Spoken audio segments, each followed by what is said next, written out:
In today's video, I'm going to teach you how to see your Zillow profile on desktop.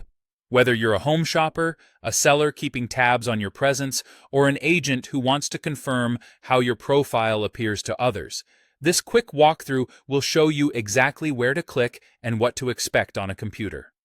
Start by opening Zillow.com in your desktop browser. Any modern browser like Chrome, Edge, Safari, or Firefox will work. Using a desktop keeps the layout consistent with what most visitors see, and it gives you the full navigation menu across the top of the page. In the upper right corner of Zillow's homepage, look for the Sign In button. Click it, and log in with your email and password for the account you use on Zillow. Be sure you're using the correct account if you have more than one. If you're already signed in, you'll see your profile avatar or your initials in that same upper right spot instead of the Sign In button. Once you're signed in, click your avatar or initials to open the account drop-down menu.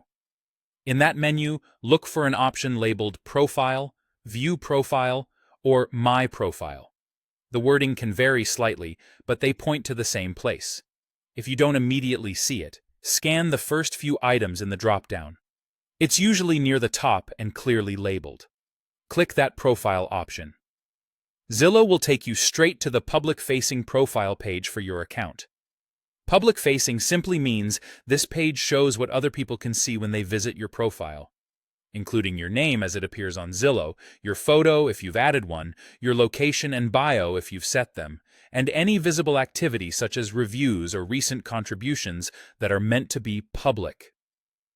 This is a helpful way to double-check how your presence looks to potential buyers, sellers, or other users who might view your profile.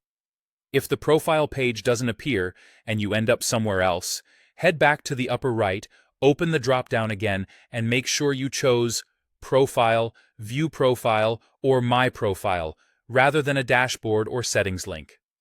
Also confirm that you're signed into the intended account. The page you see is always tied to the account that's currently logged in. That's all there is to it. Open Zillow on your desktop, sign in, choose Profile in the drop-down, and you're looking at the same page the public sees. Thanks for watching, and I hope this helps you quickly find and review your Zillow profile whenever you need it.